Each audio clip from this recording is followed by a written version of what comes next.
जयकारो बोलवे में बड़ी शर्म आ रही है।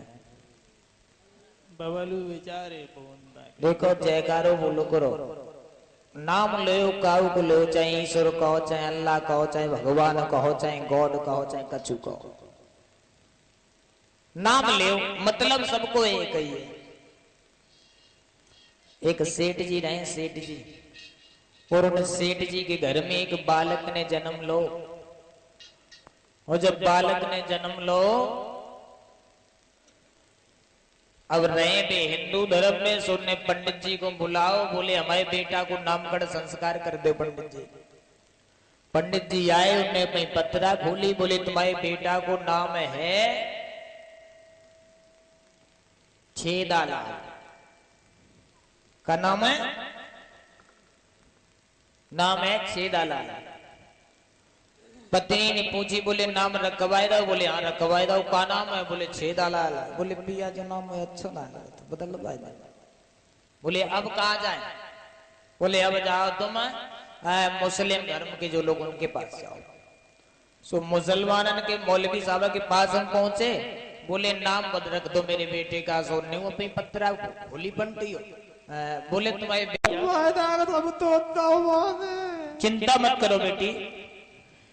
क्या किया है महाराज शुक्राचार्य ने? हाथ में जल लिया और जल लेने के बाद में श्राप दिया है, ओरे राजा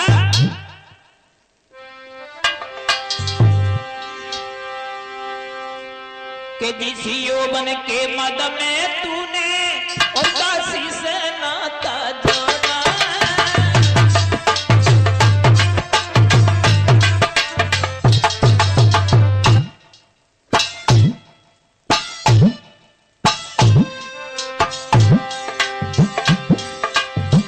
हाथ में जल लेकर श्राप दे दिया। किसी यौवन के मद में तूने काशी से नाता जोड़ा है, किसी यौवन के मद में तूने मेरे बाबे को तोड़ा।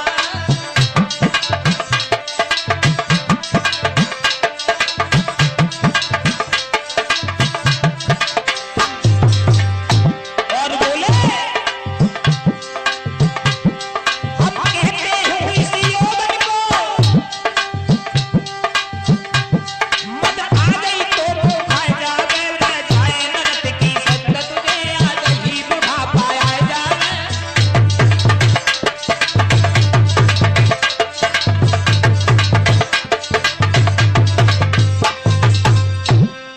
महाराज याती को श्राप दे दिया। आज महाराज याती के ऊपर वृद्धावस्था आ गई। और इधर देवयानी जब पहुंची है अपने घर पर तो देखा महाराज याती को। मालूम ये पड़ता है कि ये हमारे महाराज बुढ़ापू आएगा, बड़े परेशान है। देवयानी ने मन में सोचा अब तो जन्नी क्यों ना लगता है, चले फिर पिताजी के पास में। फिर शुक्राचार्य के पास में पहुंची, हाथ जोड़े बोली बाबुल भूल हो गई हमसे। कहा भूल हो ही गई?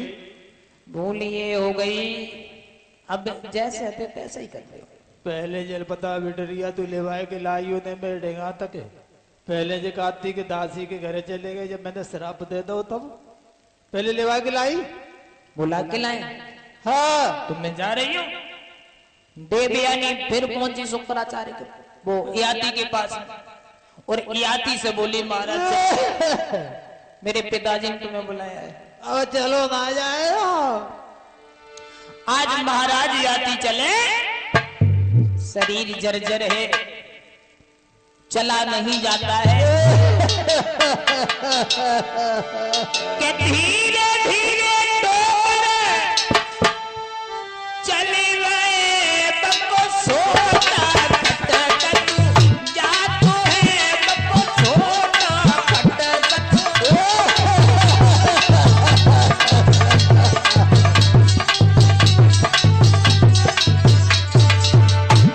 धीरे धीरे चले। एक होते जब खांसी खा। अरे धीरे धीरे चुनरिया से हवा करती जा रही है देवे हमें। ओरे हमें जब मालूम पत्ती से पहुंचे हूँ या ना पहुंचे। कदा को सहारो ले लेते और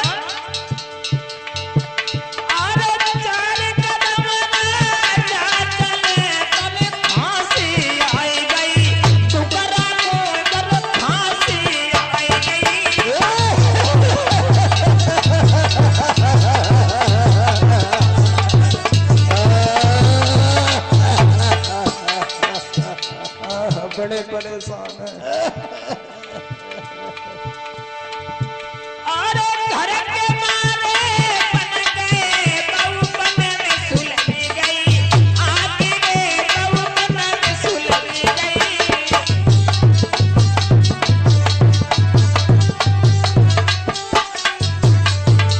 कहाँ पहुंचे और राजा पहुंचे द्वार में पति कोरी ठाड़ी रोई रही है पति दुल्हन ठाड़ी।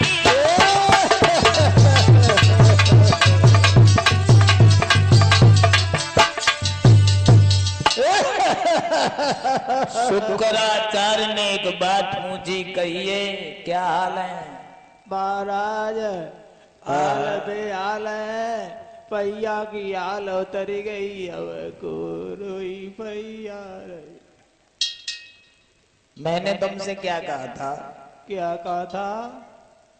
मैंने ये कहा था ये दासी जा रही है साथ में, सपने में भी भूख की बात मत सोचना।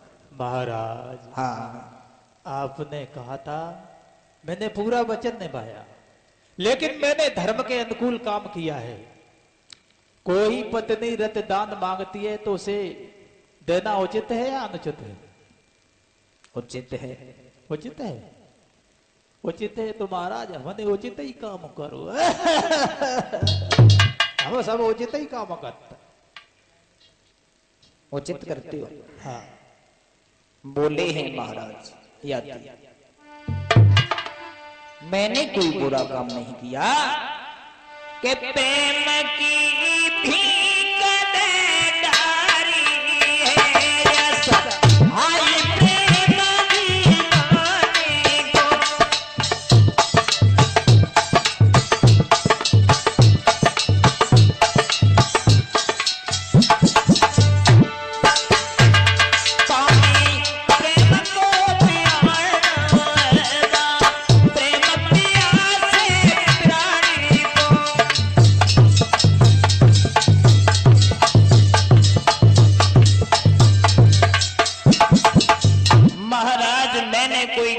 नहीं किया, मैंने धर्म के अनुसार काम सही किया है। अब महाराज है तो तैसो ही हमें करते।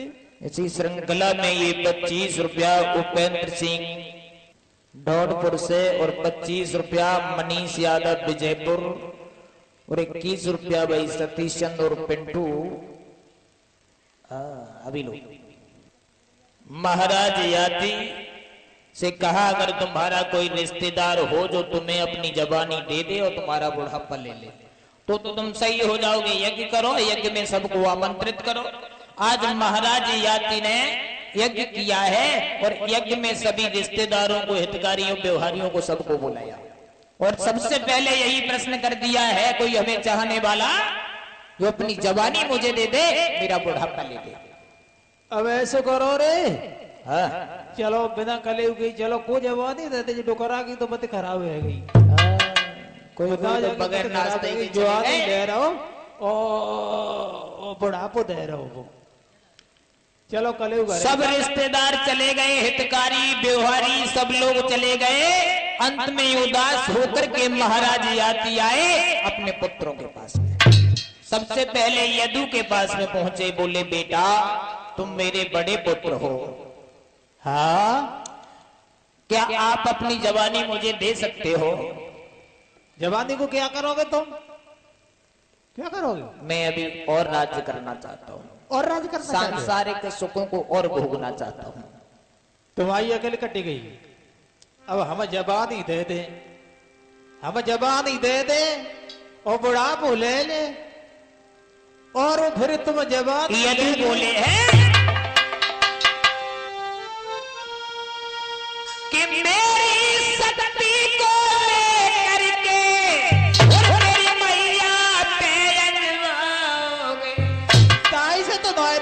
नहीं दुकारा। हम सत्य धर्म से कहते हैं तुम घोर नरक में जाओगे।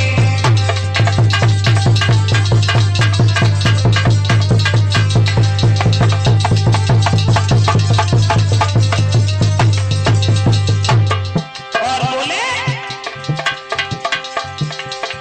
वन में जाकर तुम भजन करो, क्या रखो पिता जवानी में, कि कन्ने पे बाबुल नहीं मानो तो मर जाओ चुल्लू है पानी में। हाँ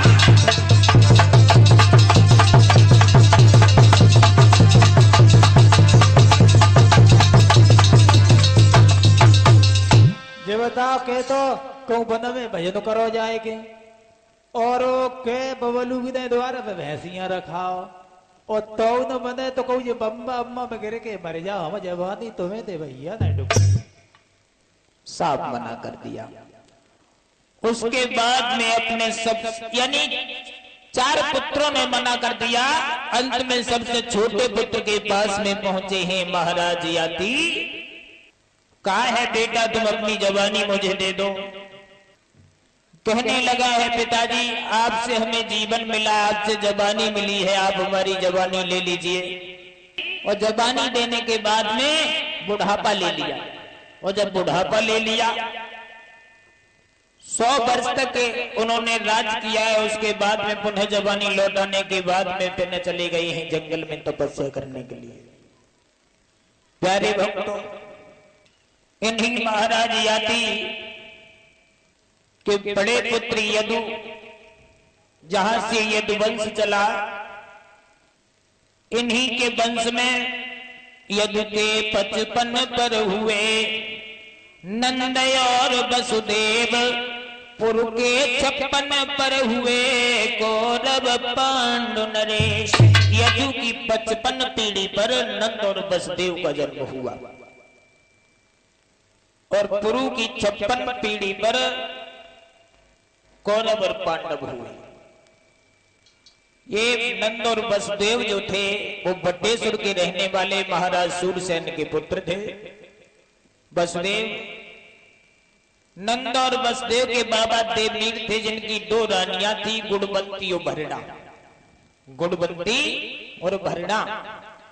गुणवंती ते बनंजय नंद उपनंद आदि 9 नंद हुए, भरणा ते सूरसेन, सूरसेन के हुए वसुदेव। आइए, काफी देर से मांग आ रही है, देखते हैं एक गीत की तरफ, उसके बाद आगे।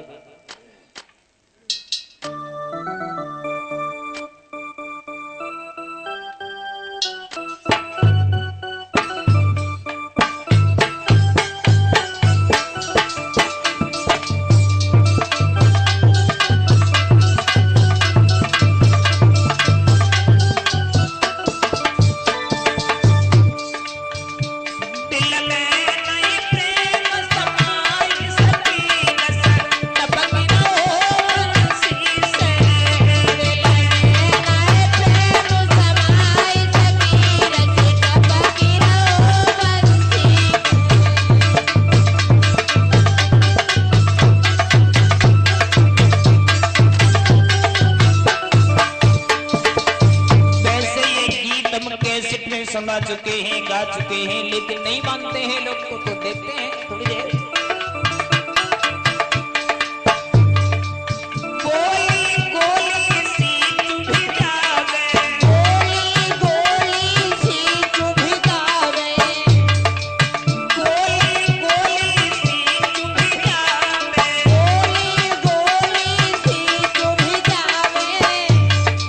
मन चाहत दे हदिया बुला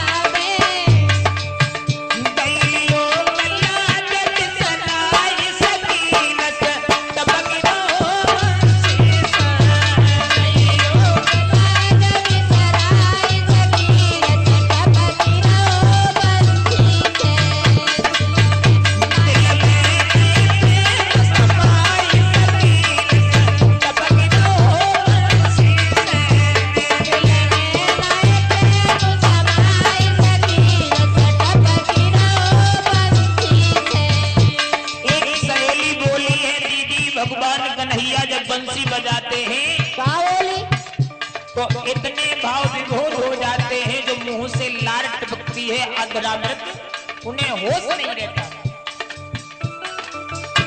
और बोली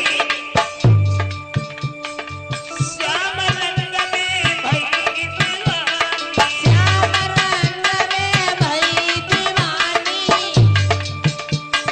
सूनी हुई गई सबज लगानी, सोनी हुई गई सबज नगानी, वह जमुना पे मिल जाए मेरे रस टपक दो बंसी से। वह जमुना पे मिल जाए सखी रस टपक रहो बंसी से। मेरा मिलन नाय समाई मेरे रस टपक दो बंसी से। मिलन नाय प्रेम समाए सखी रस टपक रहो बंसी से। बोलिए कन्हैया लाल की जय हो। इधर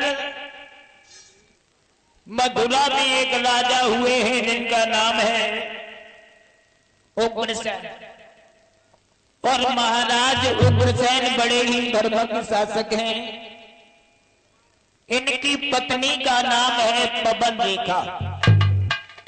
और जब पवन रेखा महाराज उग्रसेन के साथ में रहती है, प्रभु की ऐसी कृपा हुई, पवन रेखा बहुत सुंदर थी, लेकिन इसके घर में किसी बालक ने जन्म नहीं लिया। और जब बालक ने जन्म नहीं लिया, अब तो पवन रेखा बहुत दुखी है। एक दिन आंगन में बैठी है, रो रही है। उसी समय दासी पास में आई और दासी से एक बात कही है, बहन जा मेरे पिया को बुला करके ला। दासी गई और बुला करके लाई। उग्रसेन पूछने लगे, पवन रेखा क्यों उदास हो, क्यों रो रही हो? पवन रेखा कहने लगी, साजन आज आंगन में मेरा मन नहीं लग रहा है, मुझे अच्छा नहीं लग रहा है, अज्ञात भय मुझे दबोच रहा है। उसी समय पवन रेखा से महाराज उग्रसेन कहने लगे हैं, जब अच्छा नहीं लग रहा है तो जाओ कहीं घूम आओ। बोले कहां जाए? महाराज तो वह संग चले चलते नहीं, हमारे पास समय नहीं है, तुम चली जाओ, अपनी हम उम्र की सहेलियां साथ मिलो। तुम्हें कते समय ही ना है, सब आज कल मोटरसाइकिल बैठा रे के घुमा तो तुम्हें संगू जाएगी। पवन रेखा ने हम उम्र की सहेलियां साथ में ली और रथ पर बैठ करके आज चली। और कहां पहुंची? पवन रेखा जब जंगल में पहुंची है तो उसने क्या देखा? अरे जंगल को देखो, ऊपर एक रथ से रानी कूदी।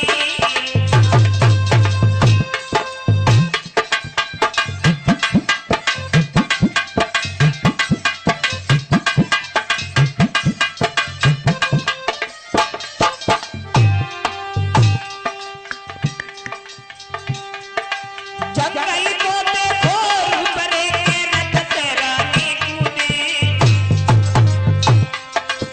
गली में बातों पर गई रे, सब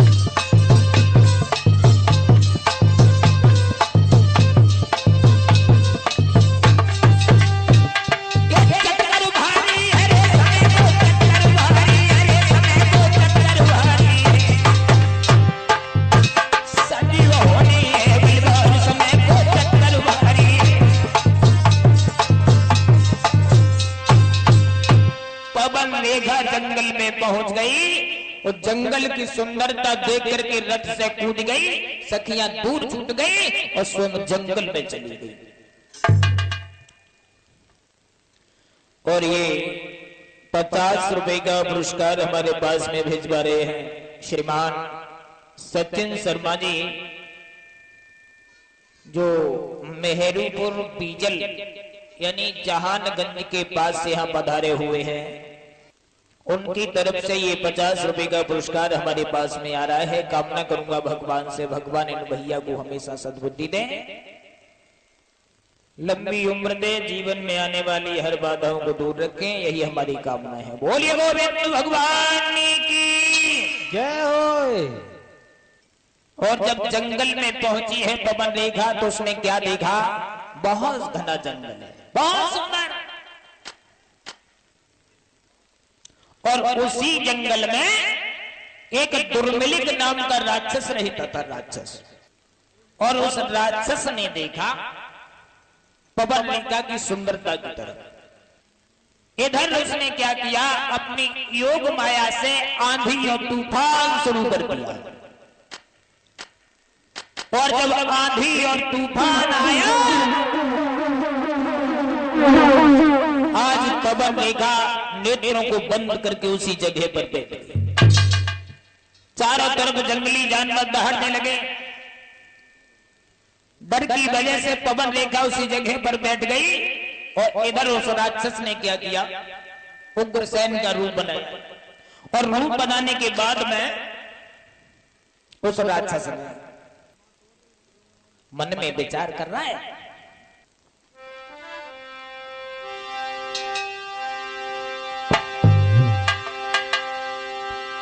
कि दुर्मिलिक नाम को राक्षस रे के घूमत बाटे आयो।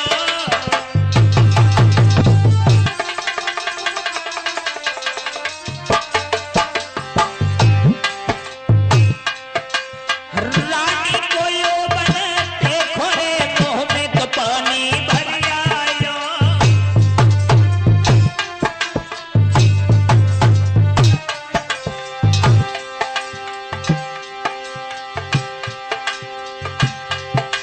मेरे बिरन हथोड़ू कैसो है संयोग, इत पापी करे विचार करे हम रानी से संभोग। मोरे सुनिए मनोज कुमार विधाता की कैसी कला भई। मोरे सुनिए संजूलाल विधाता की कैसी कला भई।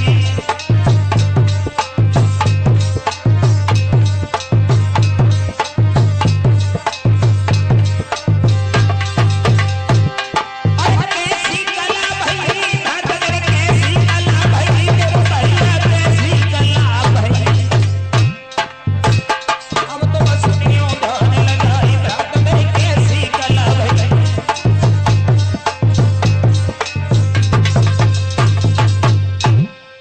आज वो राक्षस उग्रसेन के रूप में आ गया।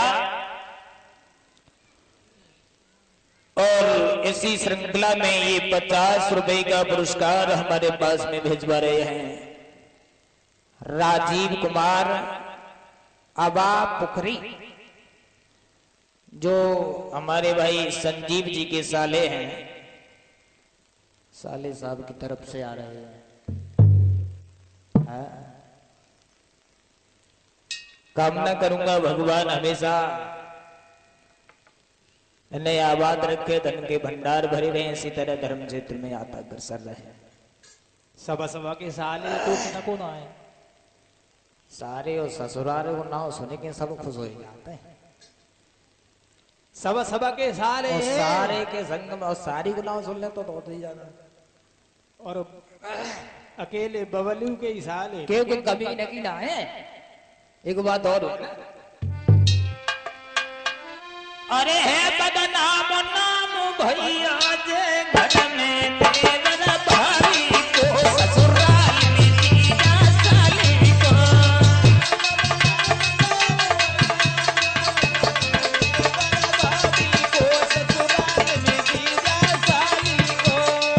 अरे है बदनाम नाम भैया जे घर में देवर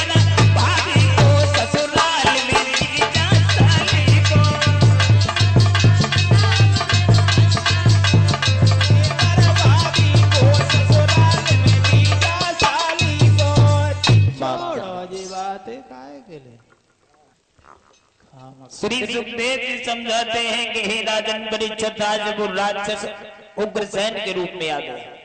और जब उग्रसेन के रूप में आया है तो हुआ क्या, रानी पवन रेखा जो नीचे गर्दन झुकाए बैठी हुई थी, रो रही थी, उसी समय दुर्मिलिक नाम का राक्षस उग्रसेन के रूप में बोला, रानी क्यों रो रही हो? क्या बोला? पवन रेखा से। पवन रेखा नहीं समझ पाई महाराज कि राक्षस है या हमारे पति है, हमने तब वही कही थी कि संग चलो रथ में बैठ के पिछेला पिछेला बजता है। और बोले कि बोला रानी रुधन छोड़ा और हाजिर है तेरा रखवाला।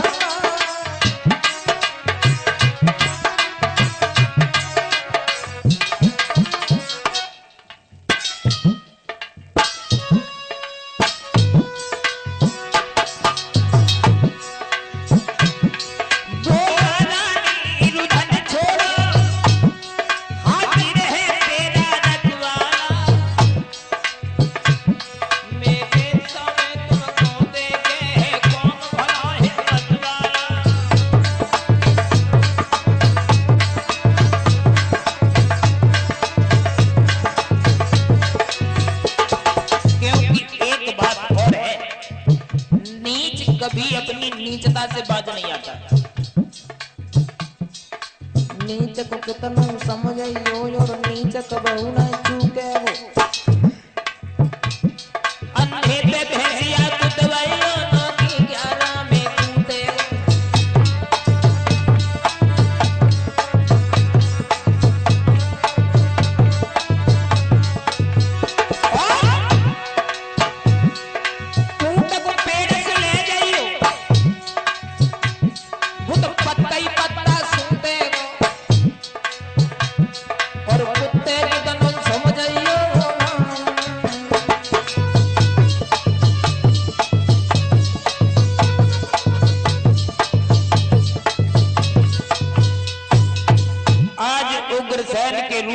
राक्षस कहने लगा है पवन रेखा से कि आयुष बहार का सुख लूटे, यौवन भी बन को दिखलाएं, जो बन के खिले हुए गुल हैं उनको यौवन से शर्माएं।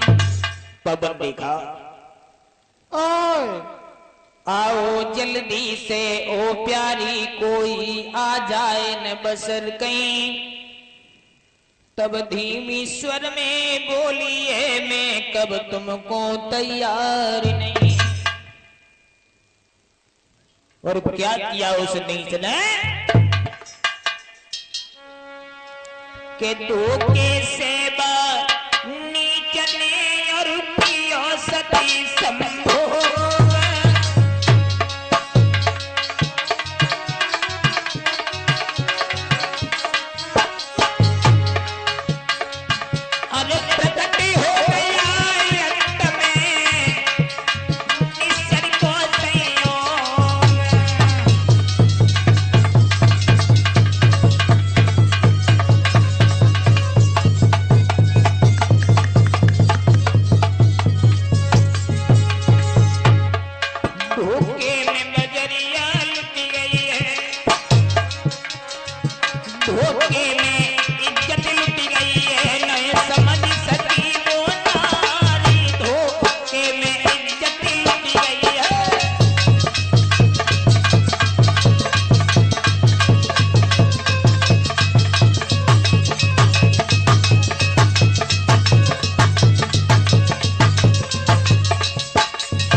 नहीं समझ पाई। जब धर्म नष्ट हो गया उसके बाद में वो दुर्मिलिक नाम का राक्षस असली रूप में आया। पवन रेखा ने जो देखा, अगर मैं पहले जान लेती तो तुझे भस्म कर देती। तूने ये क्या किया? लेकिन अब क्या करें, हमारी इज्जत नहीं रही, मेरा धर्म नष्ट हो गया। आज दुर्मिलिक नाम का राक्षस कहने लगा, पवन रेखा रो रही है। रो मत, तेरा धर्म तो नष्ट हो गया, लेकिन ध्यान रख, तेरी कोख से किसी बालक ने जन्म नहीं लिया, और हम तुझे ये वरदान देते हैं, अब एक बालक पैदा होगा। और कैसा होगा? अरे कभी कैसा पैदा होगा? तेरा जैसा लोपर लपका लुच्चटा। पवन रेखा बोली है, कैसा होगा? उसी समय वो राक्षस बोला है पवन रेखा कि मेरे समान योद्धा होगा और भाई जीत न कोई पाएगा।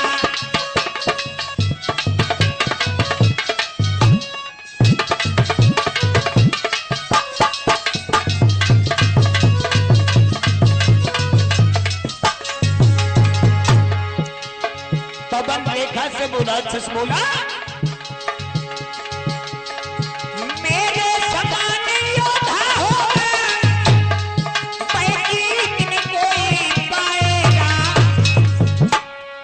देवन की तो मेरे बात क्या, बस इंद्रहार कर जाएगा।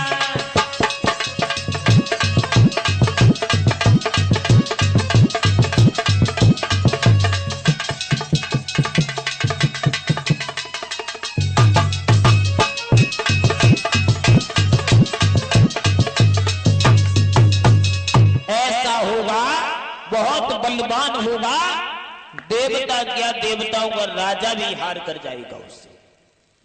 लेकिन ध्यान रखे रानी, अंत समय में वो भगवान के हाथों से मारा जाएगा, ऐसा होगा। पवन रेखा से बात कहने के बाद आज वो राक्षस तो चला गया। आज पवन रेखा दौड़ी और भागी, आगे सखियां मिल गई और पवन रेखा को देख करके वे सखियां बोली। क्या बोली सखियां? और बहना जो बता, तू कहाँ करी गई थी? तू हमें छोड़ के अकेली चली गई, मुझे बता। हाँ हाँ, जितने ही सब दशा कैसे बिगड़ी गई? जो फिंदिया फिंदिया ये तो हुए ही गई। अब जय मत पूछो सहेली, बताएं? बताओ। बोलिए पवन रेखा। का कन्हैया कोई है ही ना या भतियापुरा में मेरे कि दैयारी दैया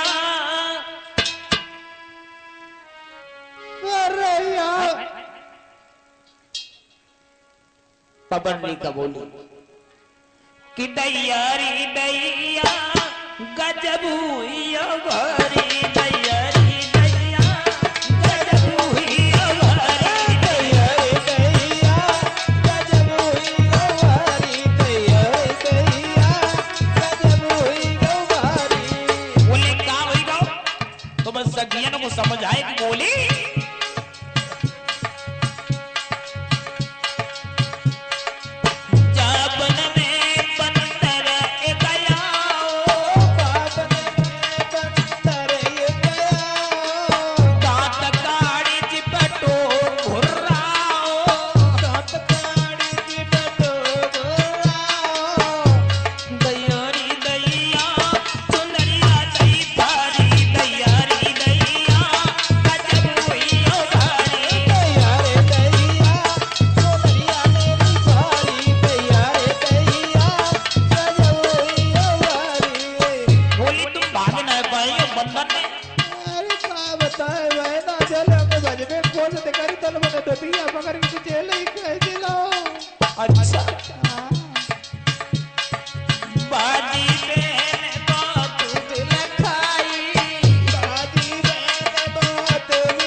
दैयारी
पवन रेखा अपनी सखियों को समझा रही है, बहन अब चलो चलो एक बनट्टा ये 20 रुपया भाई घनश्याम जी की तरफ से हमारे पास में आ रहे हैं।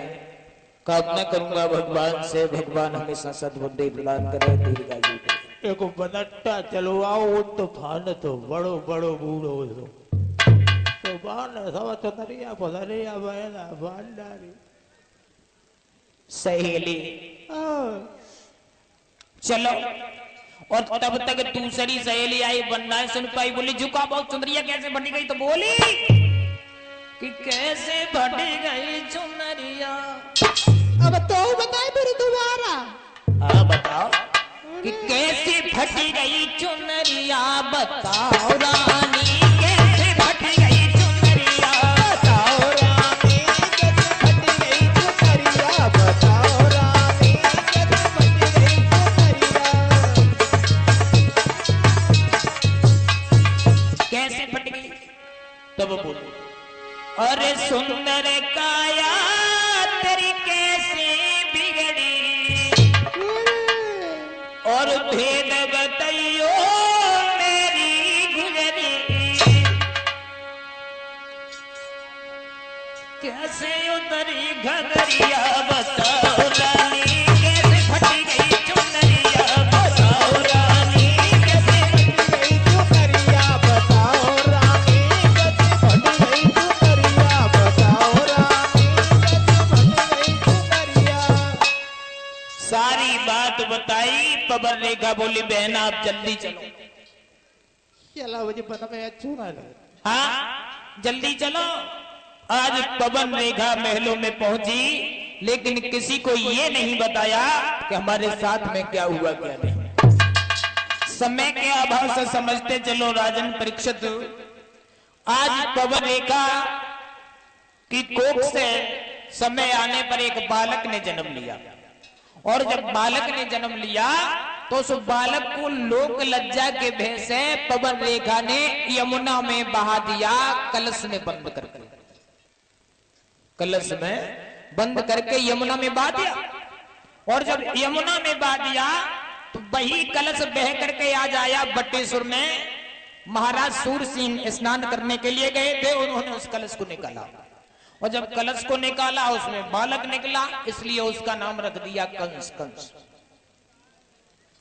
और जब कंस नाम रखा, इधर देवऋषि बाबा नारद ने जाकर के उग्रसेन को सारी बात बता दी। वो बालक कंस आज बट्टेश्वर से मंगवा लिया गया अपने मथुरा में। प्यारे भक्तों, कंस धीरे धीरे बड़ा होने लगा, और कंस जब बड़ा होने लगा है, जब तक छोटा रहा तब तक तो कुछ कम उधम मचाता रहा, लेकिन फिर भी गांव से बाहर बच्चों को ले जाता है, खेल खेल में किसी का सर फोड़ देता है, हाथ तोड़ देता है, पैर तोड़ देता है, किसी को जीभ काट देता है, बहुत उपद्रव कर रहा है कंस। लेकिन ध्यान रखना, जब कंस पैदा हुआ था तब बहुत अपशगुन हुए थे। कैसे अपशगुन? घर में जब पूत पैदा होता है तब सगुन होते हैं, और कपूत पैदा होता है तो अपशगुन होते हैं। कितने प्रकार के होते हैं पूत? 3 प्रकार के, पूत, सपूत और कपूत। पूत वो होता है पिता की जो संपत्ति है उसे बढ़ा ना सके तो उसे घटाए भी नहीं, वो होता है पूत। सपूत वो होता है जो पिता की संपत्ति है उससे ज्यादा बढ़ा दे, वो होता है सपूत। और कपूत वो होता है जो बाबा की है तो बाऊ, वो होता है कपूत। घर में जब कपूत पैदा होता है तो अपशगुन होते हैं।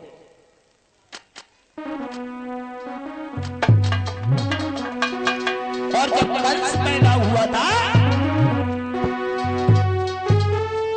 कि पैदा होते ही बालक के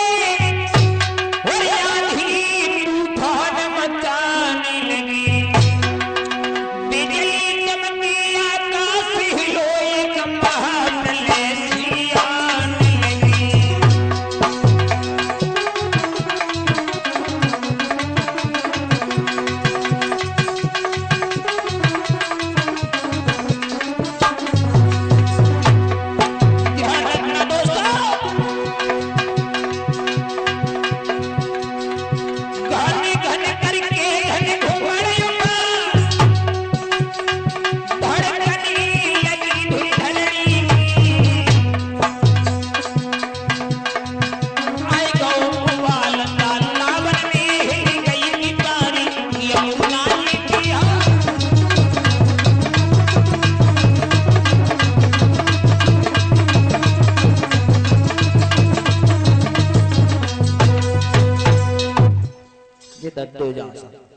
मुझे पहले मत हम कहें तब फोरी हो ना पहले ही फूट डालो।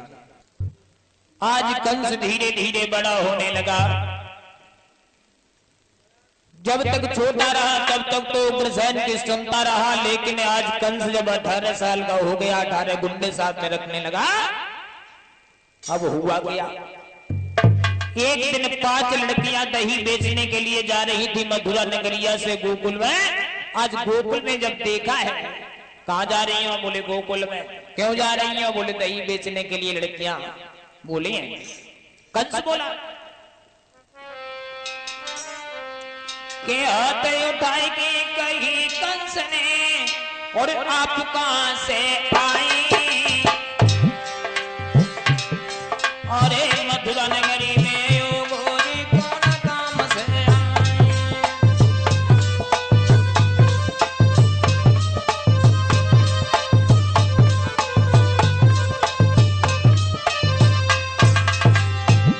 बोला है कंस, अरे हो जाओ खड़ी अरी गोरी, कछ बात तुम्हें बतलाऊं, और राजनीति क्या कहती है हमता को भेद बताऊं।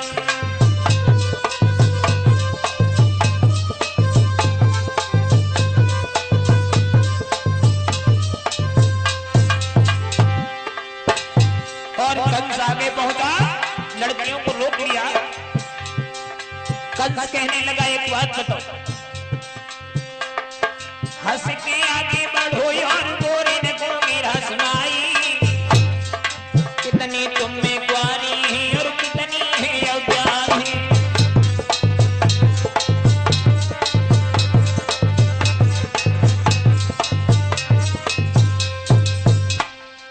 कंस ने आदेश कर दिया है, जिनकी शादी हो गई है उन्हें वृक्ष से बांधो, जिनकी शादी नहीं हुई है उन्हें नग्न करके पृथ्वी पर छाती के बल चलवाओ।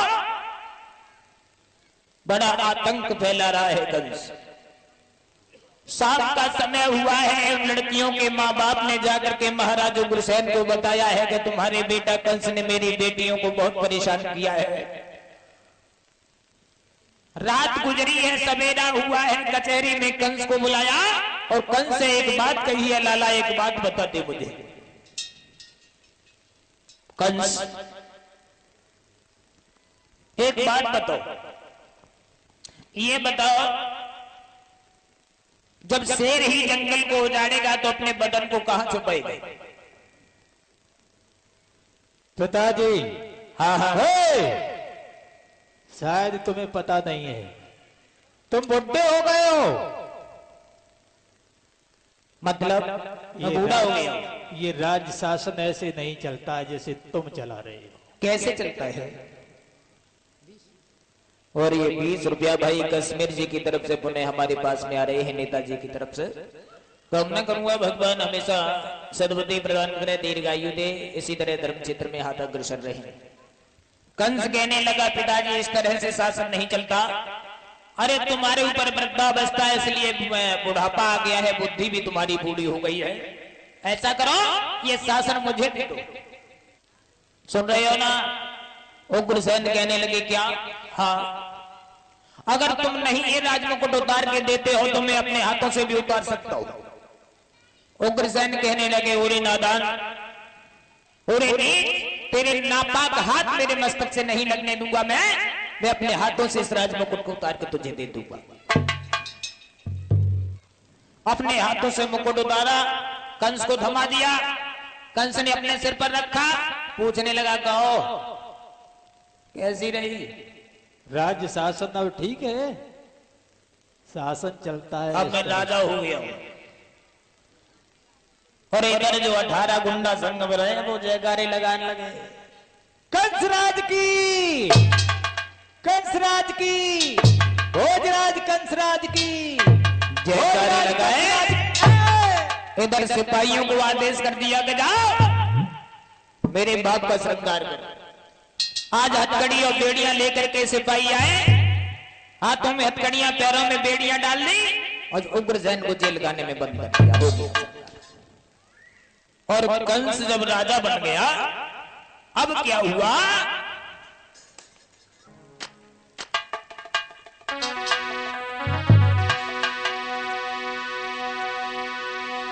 जब राजा बना है कि गौशाला कहीं चल रही है और वाले कहीं टूटते हैं। क्या हो पड़ती है मारू ब्राह्मणों पर सियल के माथ फूटते हैं।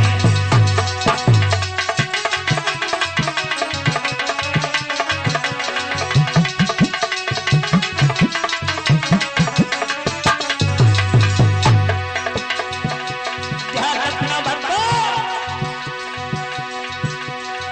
कोठियों में और मंदिरों में गायें कटवाई जाने लगी, भूतल की सारी आत्माएं चिल्लाने लगी।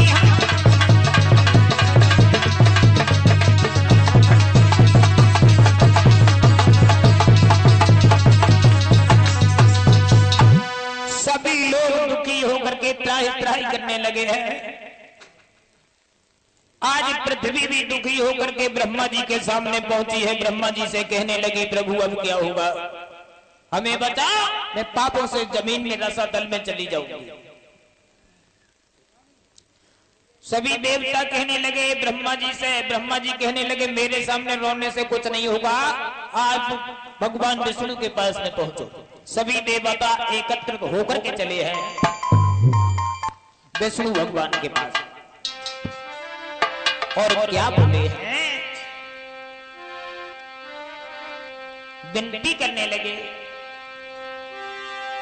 कि विनती सुनाता हूं, हाँ हाँ मैं खाता हूं, चरणों की धूल ना सिर पे चढ़ाता हूं, दया करो महाराज मेरी रक्षा कीजिए, दया करो महाराज मेरी रक्षा कीजिए, दया करो महाराज मेरी रक्षा कीजिए, दया करो महाराज मेरी रक्षा कीजिए। और बोले हे देवता, क्या बोले ए शरण आपकी आया हूं, शरण आपकी आया हूं, कंस से घबराया हूं, आए शरण तेरी, हरे लो विपदा मेरी, शरण आए हम तेरी, हरे लो विपदा मेरी। और बोले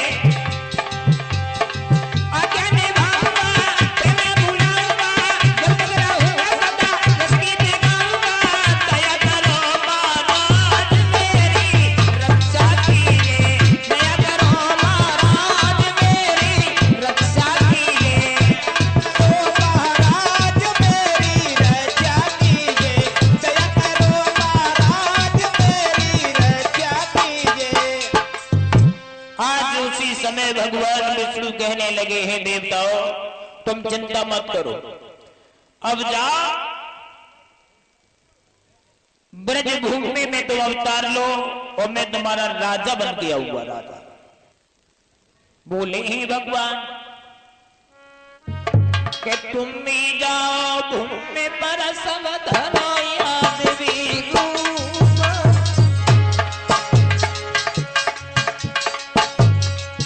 अरे आऊंगा यदुवंश में बन के यादव भूषण।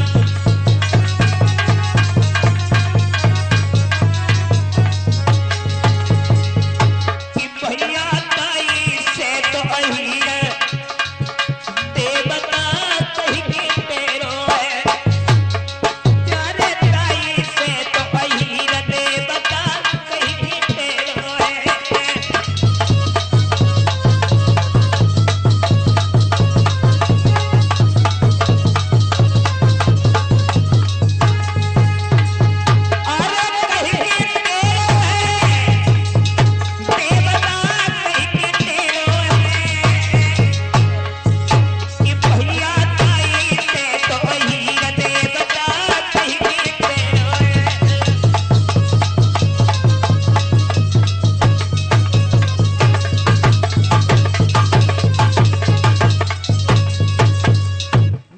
रखना भक्तों।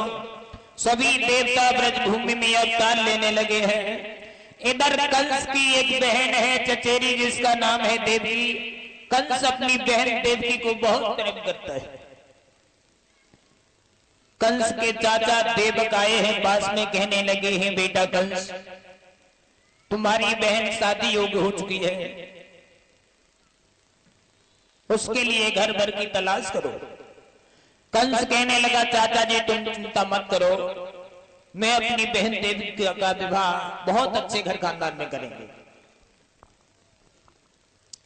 आज कंस अपनी बहन देवकी का विवाह वसुदेव के लिए करने को चला। पत्र लिख दिया है, वसुदेव जी बारात लेकर के आए हैं। और जब बारात लेकर के आए हैं, कंस ने अपनी बहन देवकी का विवाह वसुदेव के साथ में किया। चलते समय देवकी रोने लगी है, भैया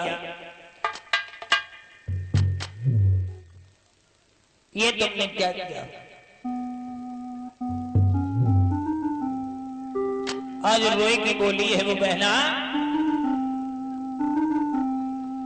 कि काहे को ब्याई विदेश रो भैया,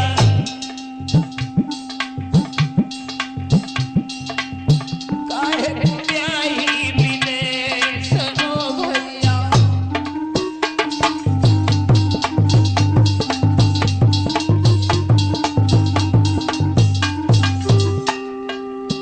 रोक के बोली है भैया, बचपन से जवानी तक मैं तेरे साथ में खेली हूँ, वो आज मुझे तुमको भेज रहा है।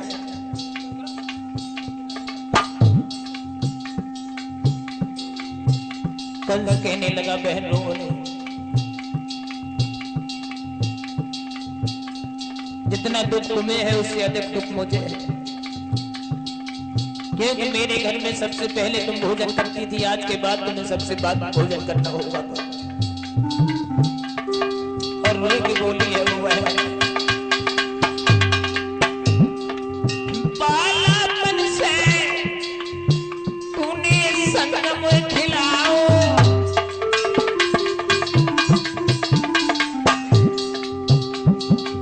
आज जटिया में कंधा लगाओ,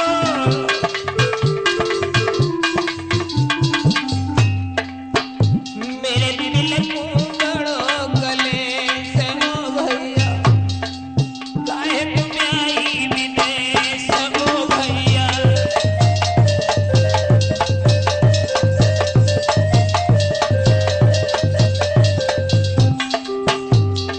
कंस बोला है बहन ध्यान रखना भक्तों, इतना दुराचारी होने के बाद भी अपनी बहन को समझा रहा, अच्छी शिक्षा दे रहा है। अपने प्रीतम से प्यार तुम करियो,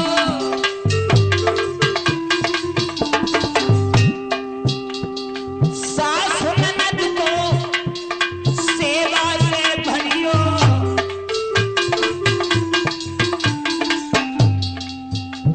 मनोज तुझे उपदेश नो भैया, काहे को ब्याही विदेश नो भैया।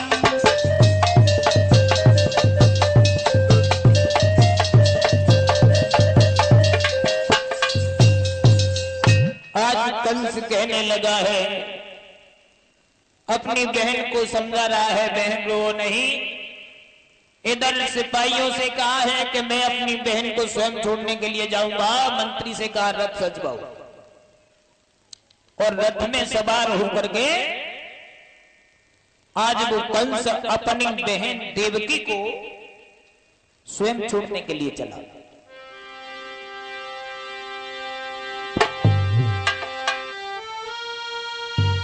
कि रथ में देवकी जा रही है, और पीछे से एक रसाला है, आज ताके पीछे कंस राज वसुदेव तुमन का साला है।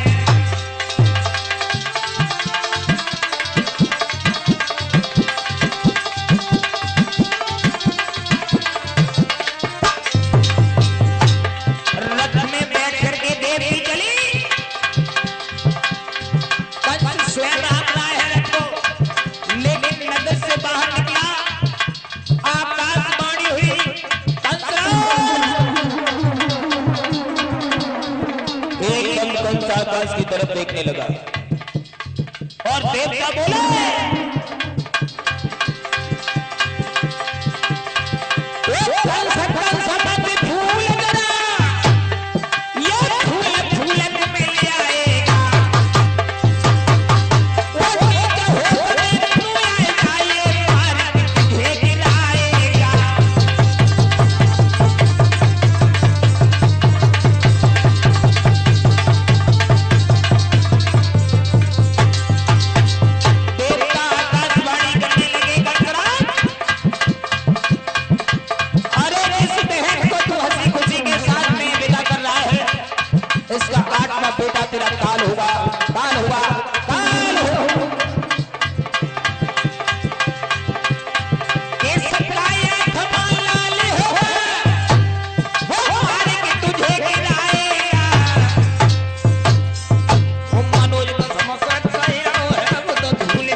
कंसराज देखने लगा।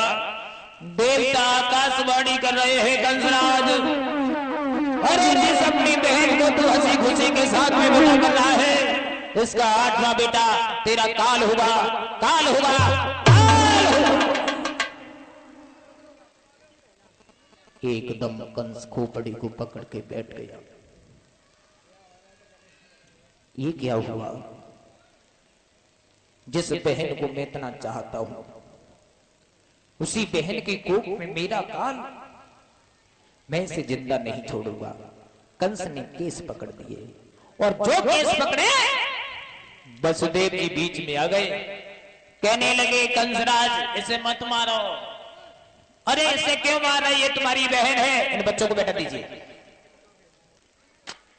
वसुदेव जी बोले हैं, कंसराज मुझे मार दो और जब मैं मर जाऊंगा तेरी बहन विधवा हो जाएगी, बेटा नहीं होगा। कि तलवार है नो मेरी गर्दन में, जब मेरा प्राण खो जाएगा।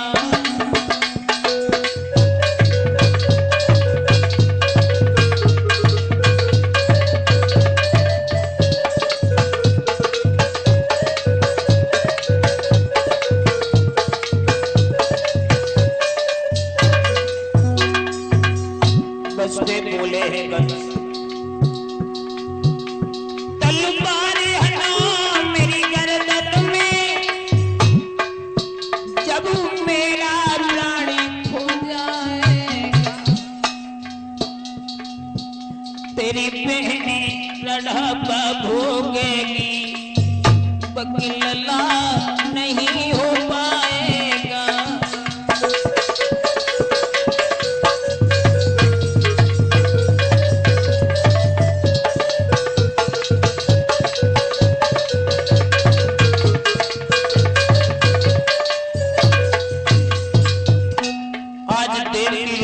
कहने लगी, पिया ये दुराचारी है, अरे इसके सामने से हट जाइए तो मैं मार देगा, मुझे मर जाने दो। उसी समय बस देवी बोले हैं, गोरी तुम्हें नहीं पता,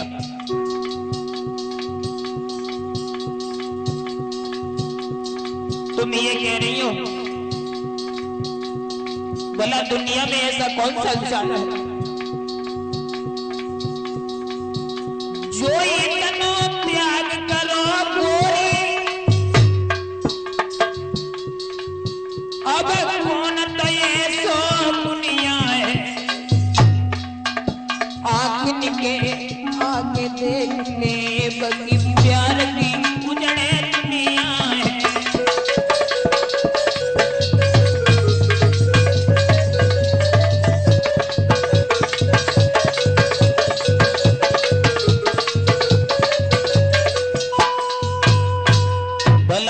कौन सा व्यक्ति है जो अपने आंखों के सामने अपने प्यार की दुनिया को उजड़ता हुआ देख सके? कंस कहने लगा, बताओ कैसे मारूं? बस देव जी कह रहे हैं मुझे मार दो, देव जी कहने लगी मुझे मार दो। ध्यान रखना भक्तों, कौन परेशान कर रहा है? साला संजीव को परेशान कर रहा हो? साला। लेकिन ध्यान रखना, हमने भी पढ़ा और बहुत कुछ देखा कि हमने भी पढ़ के देख लिया और हर युग में यही घुटाला है नाक में दम बहनों के सालों ने गजब कर डाला है।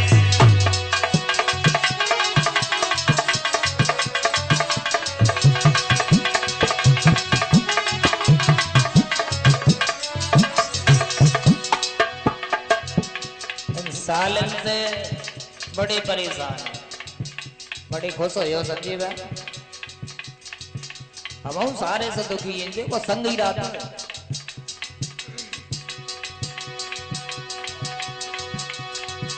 लेकिन जहां जहां युद्ध हुए कि न किसने कराए? सालन ने। माफ करें, एक दूसरे के सबके साले हम का साल।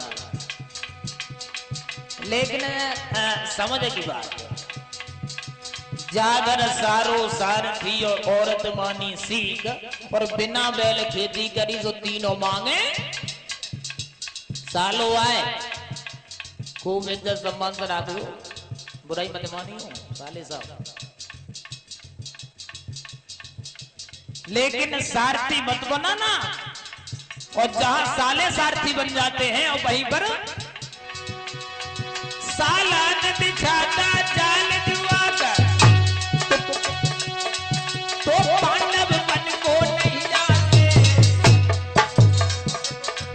होता ना देशन काला, उठे में राजपाट अपना पाते हो।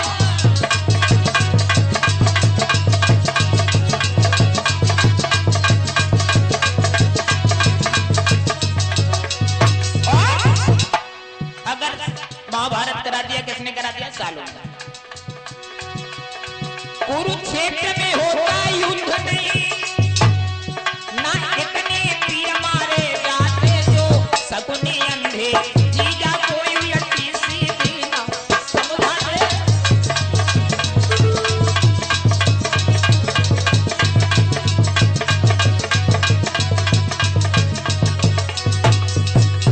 क्या समय का अभाव, इसलिए ज्यादा कुछ ना कहते हुए अंत में साले को सहला मत समझो, साला नहीं गरम मसाला है, नाक में दम जी जाओ के सालों ने गजब कर डाला है।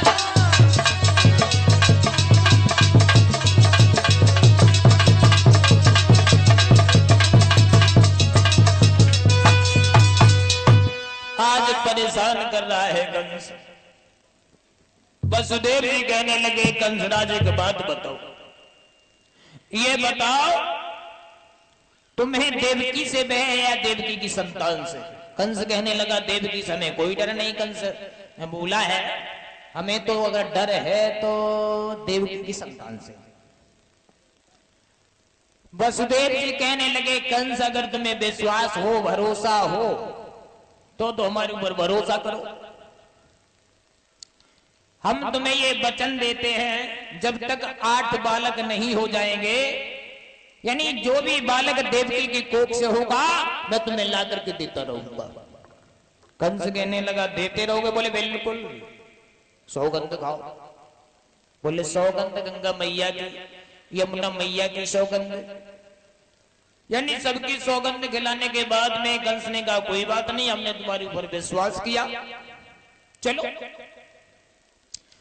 आज बड्डे सुनने आए और ये 20 रुपया भाई पिंटू जी की तरफ से हमारे पास में आ रहे हैं। कामना करूंगा भैया की उम्र हमेशा भगवान बढ़ाए और समाज में सम्मान मिलता रहे, इसी तरह धर्म क्षेत्र में हाथ अग्रसर रहे। बोलिए गोविंद भगवान की।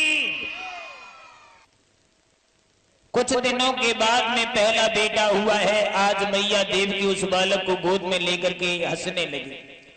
वसुदेव जी कहने लगे, हंसो मत, ये कंस का भोजन है, इसे हमें दे दो। देवी कहने लगी, ये तो पहला बेटा है, इसने क्या बिगाड़ा है? अरे उसका काल तो 8वां बेटा है, 8वां होगा तो मैं उसे दे दूंगा।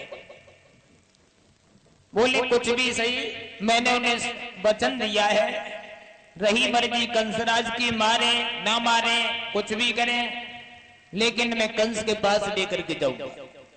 उस बेटा को लेकर के चले हैं वसुदेव जी, कंस के पास में आए। कंस ने देखा, बहनोई साहब एक बात बताओ, क्या ये बालक पहला है? बोले हाँ पहला है। और जब इस बच्चे को लेकर के आए थे, क्या मेरी बहन रोई नहीं थी? बोले बहुत रोई।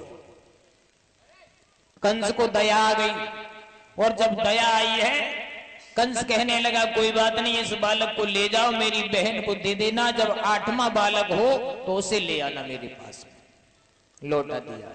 इधर देवताओं को चिंता होने लगी, देवता सोचने लगे अगर इसी तरह से कंस को दया आती रही तो भगवान का अवतार होने में विलंब होगा। नारद को भेजा, नारद आए, और नारद ने जब मथुरा नगरिया में पहुंचे हैं, कंस की सभा में पहुंचे, कंस ने देखा, नारद जी को बिठाया, आइए देवऋषि नारद, कैसे आना हुआ? नारद कहने लगे हम तुम्हारे शुभ चिंतक हैं, जब तुम पर आपत्ति विपत्ति आती है तो मैं दौड़ा चला आता हूं। कंस कहने लगा यही तो बात है, वैसे संतों को मैं सम्मान नहीं देता हूं, संतों के सामने में, यानी संतों को तो जेल खाने में डाल देता हूं, लेकिन अगर तुम्हें सम्मान देता हूं तो इसी कारण तुम हमारे शुभ चिंतक हो। कहिए कैसे आना हुआ? नारद बोले एक बात बताओ, जब तुम अपनी बहन देवकी को विदा कर रहे थे तो कोई आकाशवाणी हुई है? बोले हाँ हुई तो है। क्या आकाशवाणी हुई है? आकाशवाणी ये हुई है, जिस बहन को तू विदा कर रहा है इसका 8वां बालक तेरा काल होगा। नारद बोले कोई बेटा हुआ? कंस बोले हाँ हुआ तो है, अगर थोड़ी देर पहले तुम आ जाते तो तुम्हें देखने को मिल जाता। मतलब लौटा दिया? बोले हाँ। नारद हंसे, हंसकर बोले हैं कंस तुम बड़े भोले हो, बहुत भोले हो। हाथ में एक कमल का पुष्प लिया और पूछने लगे कंसराज, हाँ एक बात बताओ, बोलो। मेरे हाथ में ये क्या है? कमल का फूल। फूल है ना? हाँ। क्या तुम इसकी पंखुड़ियां गिन सकते हो? जी। तो गिनो। 1 2 3 4 5 6 7 8। कहां से गिनना शुरू हुए थे? यही सामने तो भाई थे।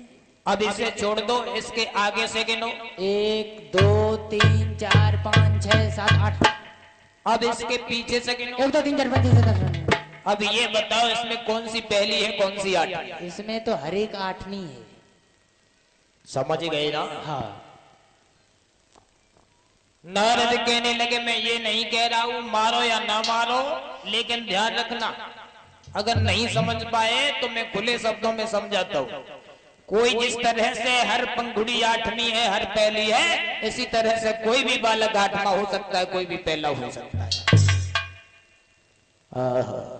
कंस दौड़ा, दौड़ करके अपने बहनोई के पास में पहुंचा।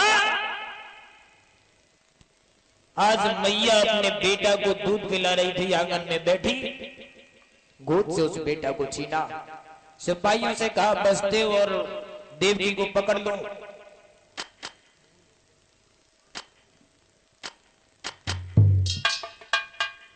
आज मैया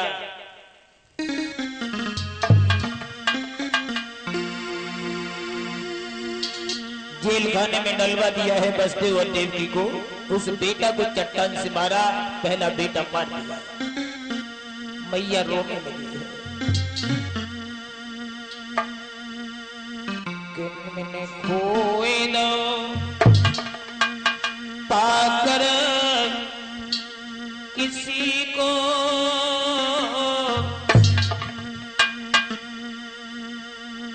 मैंने खोए दयो पाकर किसी को,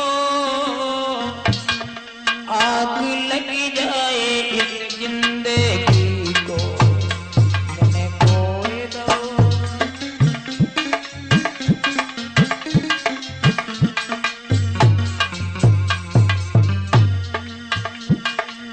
और मैया रो करके बोली है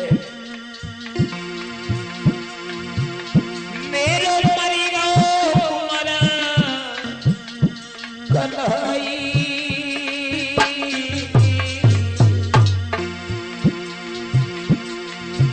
मेरे मन गो मन कन्हई जने अम्मा नहीं मेरो मन गो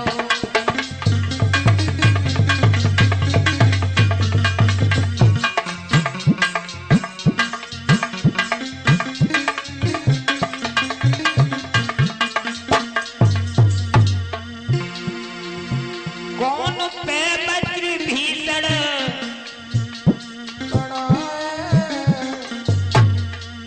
किनको प्यारो बेटा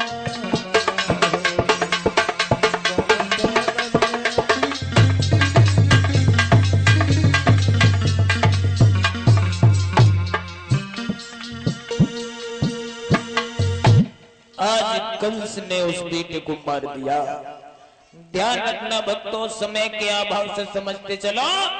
बरस बरस के अंत में और प्रकट हुए छे लाल, सो सब मारे कंस ने और सप्तम गर्भ विशाल। 6 बालकों का अंत कर दिया है कंस ने, 7वें गर्भ में और स्वयं शेष नाग चले हैं। भगवान ने अपनी योग माया के द्वारा उन्हें रोहिणी के गर्भ में पहुंचा दिया। कंस को ये बता दिया कि 7वां गर्भ छील हो गया। इधर 8वें में स्वयं भगवान चले हैं। कंस ने क्या किया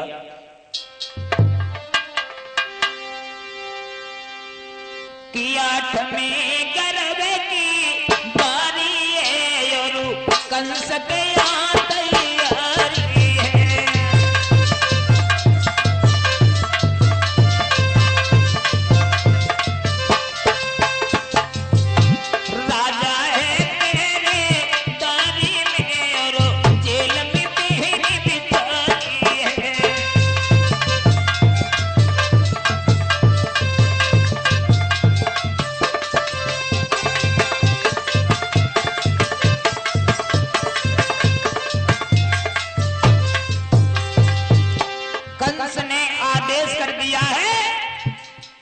मेरी बहन को कोई पौष्टिक आहार नहीं कराएगा, 10-10 दिन की सड़ी हुई रोटियां दो, जिससे हमारा काल बलवान पैदा नहीं हो। जहां पर 2-2 पहरेदार लगे थे वहां 4-4 लगा दिए, जहां 2-2 ताले लगे हुए थे वहां 4-4 ताले लगा दिए।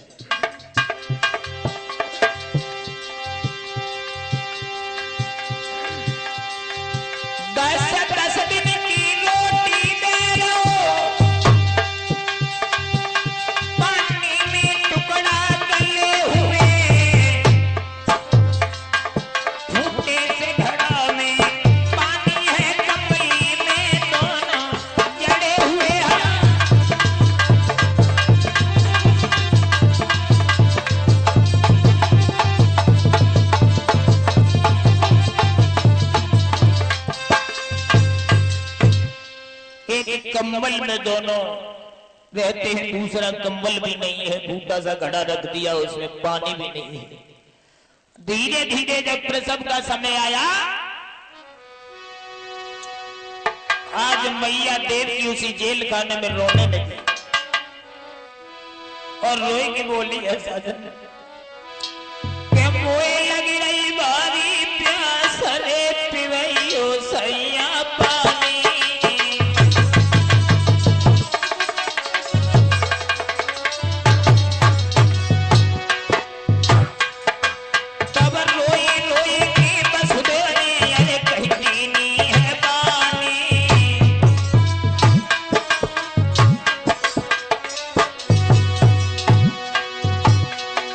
मेरे पिया जेल में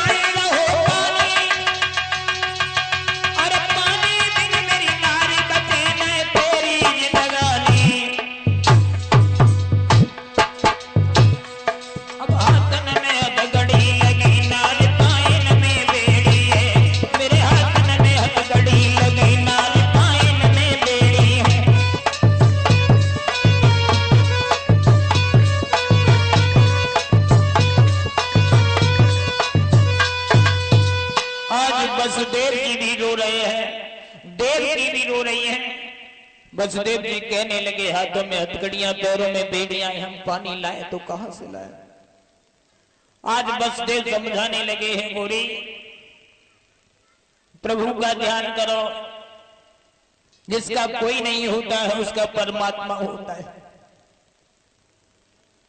अरे समय समय पर आकर के दीन दुखियों की लाज रखने वाले वही परमात्मा है, उन्हीं का ध्यान करो, और कोई नहीं इस दुनिया में हमारा तुम्हारा।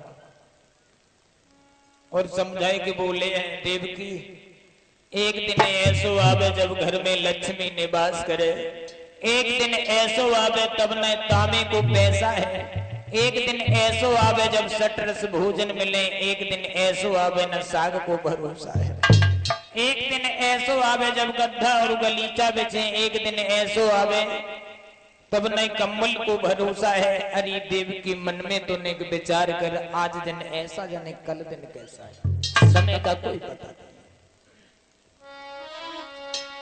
कि दिन जात नए का समाना, जब मन को समझाना,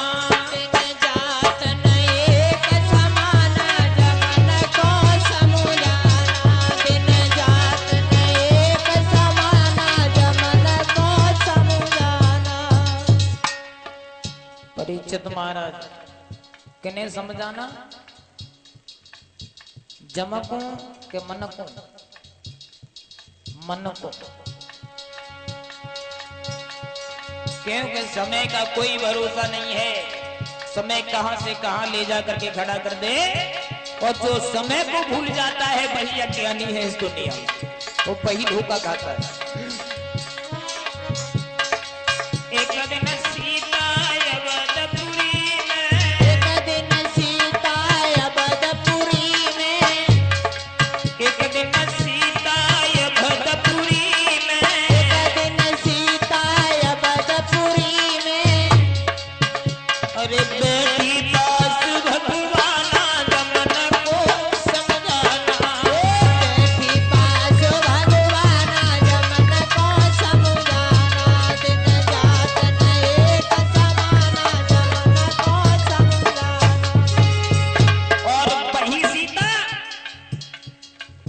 समय का खेल, एक दिन सीता लंकापुरी में, सीता लंकापुरी में, बेटा को नाम है सूराग अली। का नाम है सूराग अली। लौट के आए, पत्नी ने पूछी, बोले नाम बदलवाया है, बोले हाँ बदलवाया है। का नाम है सूराग अली। पत्नी बोली पहले छेद हुआ तो अब सूरा कोई को, जो नाम अच्छा ना लगा तो बदलवाए तो जाओ। बोले अब कहां जाए, बोले अब जाओ तुम जो सिख धर्म के लोग होते हैं उनके पास में जाओ। सो सिख धर्म के अनुयायी ने उनके पास में गए, बोले हमारे बेटा को नामकरण संस्कार कर दो। सो उन्हें पत्रा खुली पंथी, बोले तुम्हारे बेटा को नाम है खड्डा सिंह। का नाम है खड्डा सिंह। लौट के आए, पत्नी ने पूछी, बोले पिया का नाम रखवाया है, बोले खड्डा सिंह। बोले पहले या तो छेद में सूरा को, अब खड्डा होगा, जो नाम मुझे अच्छो ना लग रहा पिया, फिर जाओ बदलवा। बोले अब कहां जाएं, बोले अब अंग्रेजन के पास चले जाओ। अंग्रेजन के पास, अंग्रेजन के पास गए, उनसे कही हमारे बेटा को नामकरण संस्कार वगैरह सुनने देखो बाहर। बोले तुम्हारे बेटा को नाम है मिस्टर हॉल। का नाम है मिस्टर हॉल। Mister hall. लौट के आए, पत्नी ने पूछी, बोले नाम बदलवाया है, हाँ। का नाम है मिस्टर हॉल। बोले वाह भाई, पहले छेद हुआ तो फिर सूरा को बहु, फिर खड्डा आएगा, वो हॉल आएगा। पिया तासो ममाओ छेद ही लाल सही है। कहने का तात्पर्य यह है, चाहे कुछ भी कहो, सबका मतलब तो एक ही है। चाहे ईश्वर कहो, चाहे अल्लाह कहो, चाहे गॉड कहो, चाहे भगवान कहो, कुछ भी कहिए, नाम लीजिए भगवान का। तो सभी लोग प्रेम से जयकारा एक बार लगाएंगे, बोलिए वृंदावन बिहारी लाल की जय। श्री सुखदेव जी समझाते हैं कि हे राजन परीक्षित, धीरे धीरे समय गुजरता चला गया। आज शर्मिष्ठा की कोख से 3 बेटों ने जन्म लिया, अनु, ध्रुव और पुरु। और जब 3 ने जन्म लिया, देवयानी ने ये नहीं जान पाया 3 बेटा हमारी दासी के हो गए। एक दिन शाम के समय महाराज याति आंगन में लेटे हुए थे और इधर देवयानी चरणों की सेवा कर रही थी महाराज याति के। और उसी समय यदु और तुर्वस आपस में झगड़ने लगे। और जब झगड़ने लगे हैं तो महाराज याति के मुंह से एक शब्द निकल गया, देवयानी तुम्हारे 2 बेटे हो, उसके 3। और जो 3 क्या कही? क्या कही? कुछ नहीं, कुछ नहीं। 3 किसके?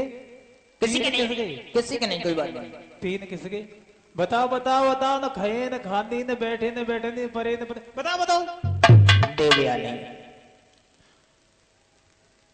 अब हो सके तो मुझे क्षमा करना, लेकिन तुम्हारे 2 बेटे हैं और शर्मिष्ठा के 3 बेटे हैं।